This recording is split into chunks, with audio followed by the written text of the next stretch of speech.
Bom dia, galera, tudo bom? Estão fazendo distanciamento? Estão usando máscara? Estão usando álcool gel? Junto a gente vence essa pandemia. Bom, bora para o que interessa hoje. Hoje na aula do Gradativamente a gente vai trabalhar alguns conceitos europeus que acabam formulando toda a concepção da história da América. A gente viu nas aulas passadas o processo de descobrimento, de colonização dos Estados Unidos, colonização do território brasileiro e colonização do território americano. A gente viu invasões francesas, invasões holandesas, a gente viu o ciclo do ouro começando a se desenvolver, mas a gente não sabe uma coisa, porque a gente só está focando na América. Por quê? Como assim por quê? Por que levou a América a se tornar independente? Por que os Estados Unidos vão surgir? Por que vai haver um rompimento com a coroa hispânica? E até mesmo porque vai haver a desassociação da coroa portuguesa em uma única coroa, em duas coroas. A coroa do Brasil e a coroa de Portugal. Sendo só. Para a gente começar a compreender todo esse processo político, econômico, cultural, a gente vai começar na Inglaterra, no ano de 1600. A gente vai ver com a troca da religião oficial do catolicismo para o anglicanismo, porque Henrique VIII queria casar novamente, ele simplesmente começa a forçar a população a migrar para os Estados Unidos, porque eles se sentiam desconfortáveis com a mudança de religião, eles não aceitavam a nova religião, então eles foram para os Estados Unidos. Nisso a gente vai ter a Revolução Puritana, que vai ser uma revolução econômica, social e religiosa. Mais uma vez, percebe como a religião começa a se transformar em algo que é transformador junto ao Estado? Você percebeu que diretamente houve a mudança religiosa, houve a migração para os Estados Unidos, houve outra revolução religiosa e posteriormente a gente vai ter a concepção da Revolução Gloriosa, onde Oliver Cromwell vai acabar derrubando o rei da Inglaterra, vai acabar se impulsando como Lorde Protetor e posteriormente vai passar o cargo para o seu filho Richard. Mas o Richard Cromwell não vai ser um grande rei, ele simplesmente vai entregar uma junta militar e assim a questão de sucessão vai acabar deixando a filha dele casando com Guilherme de Orange e assinando The Bill of Rights. Aqui, 1689 é uma revolução gloriosa porque diretamente não foi derramada uma gota de sangue. Guilherme de Orange só assinou e simplesmente passou todos os poderes do monarca para o parlamento. Isso vai ser uma grande transição na história politicamente, porque desde o século XIV a gente tem a aliança da igreja e do Estado. Nesse momento aqui, o Estado é a representação do rei, do imperador. Nesse momento aqui, a gente vai tirar os poderes dele e passar para o parlamento. E quem comanda o parlamento? A burguesia. A burguesia está fazendo um crescimento de tecnologia, investimento na indústria, está fazendo a produção em massa. E além do mais tem o quê? O pacto colonial, que garante o exclusivismo. As colônias inglesas vão consumir os produtos ingleses. Olha só o que aconteceu com os Estados Unidos posteriormente a isso. A gente vai ter uma balança comercial favorável e o mercantilismo, uma ideia de pacto colonial, produção, venda, compra e assim por diante. A Inglaterra vai se reorganizar a partir disso, mas a partir do século XVII, depois desse Bill of Rights e a tomada do poder do rei pelo parlamento, a gente vai ter um jogo assim completamente diferente. A Inglaterra vai mandar no mundo. Sendo só, nesse mesmo contexto de século XVI para o século XVII, a França começa a passar por outro processo interessante. Qual que é? Como eu posso colocar para vocês? A entrada do iluminismo na sociedade francesa. O iluminismo é um movimento literário de razão que começa a questionar a questão do antigo regime, dos privilégios da monarquia e a questão religiosa. Entenda uma coisa, os filósofos do período da Revolução Francesa, antes da Revolução Francesa, os filósofos iluministas, eles são deístas. Eles acreditam em Deus, eles não acreditam na instituição que o homem criou. Eles acreditam que essa instituição é corrupta, suja, e ela só tenta beneficiar a nobreza ou diretamente o rei. Percebeu? É o povo começando a ter informação e conhecimento e questionando todo o processo. E quando há esse questionamento, a gente vê o que acontece. Revolução. O movimento literário francês vai ser fundamental para acabar levando toda essa ideologia para frente. Todo mundo sabia ler e escrever? Não, não é todo mundo sabia ler e escrever. Mas aqueles que sabiam ler e escrever compartilhavam, liam, propagavam as ideias. Elas faziam com que as ideias fossem para frente, não ficassem paradas.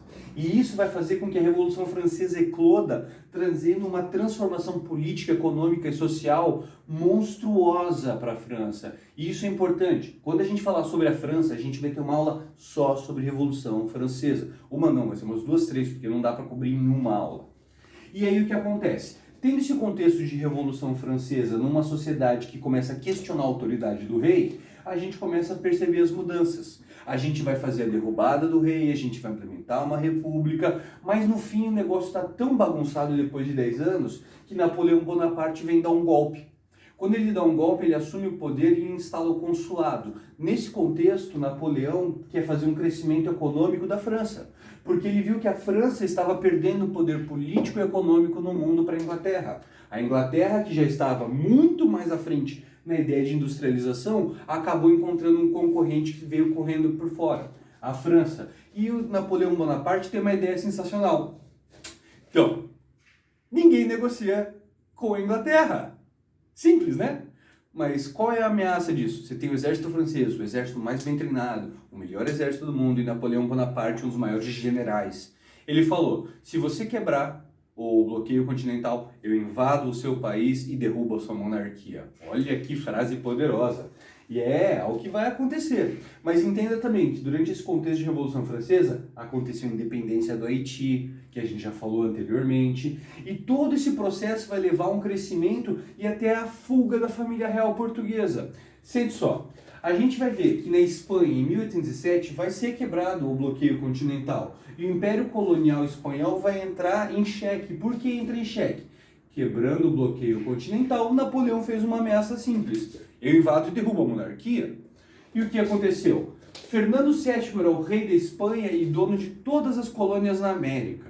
E olha que engraçado, ele quebrou o bloqueio continental. Napoleão Bonaparte marchou com seu exército, derrubou Fernando VII e colocou quem no lugar? Napoleão II, seu irmão. Nepotismo é legal, hein?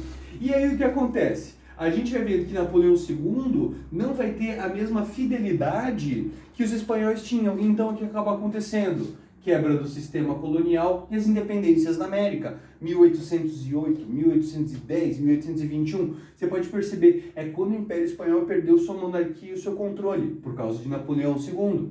Já em Portugal, que tem mais a ver com a nossa história, é mais engraçado, ou talvez um pouco mais divertido e interessante. Após esse processo de bloqueio continental, Dom João VI quebra o bloqueio continental também. E ele vai fazer com que haja vinda da família real para o Brasil. Eles vão mudar a colônia, não, eles vão mudar a capital do Império Português da Europa para a América. Sabe quantas vezes isso aconteceu na história? Nenhuma. Sabe quantas vezes um monarca europeu pisou na América desde o descobrimento? Nenhuma. Então foi a primeira vez que a gente teve um rei europeu aqui. Caraca, um rei europeu. Um rei, uma esposa, Carlota Joaquina, que essa também tem uma história muito doida, e um filho muito doido, chamado Pedro I. E é claro, não podia faltar aquela pessoa mágica, a sogra, a rainha, Dona Maria a Louca. Então você vai ver esses 4 personagens daqui pra frente muito mais frequentes na aula quando a gente falar sobre a história do Brasil durante o período da presença da família real. Então, sendo só, todos eles vieram e fizeram uma ocupação e fizeram a elevação do Rio de Janeiro. Por que fizeram a elevação? Porque em 1815 aconteceu o Congresso de Viena e ele falava sobre a ideia de restauração. Ele queria desfazer tudo o que Napoleão fez. Napoleão invadiu aqui e derrubou o Fernando VII. Não. Sai Napoleão II e entra o Fernando VIII. 5, 6, 7, 8. Percebeu? Restauração. Colocar a monarquia aqui de volta. Tentar reorganizar e voltar. Até a França vai ser devolvida para os Bourbons. Sim, depois de uma revolução, depois de um processo de abuso, autoridade do antigo regime, eles chamam outro rei, quer dizer, o antigo rei, o filho do antigo rei para governar eles. Doido. E a família real? A família real está aqui no Brasil.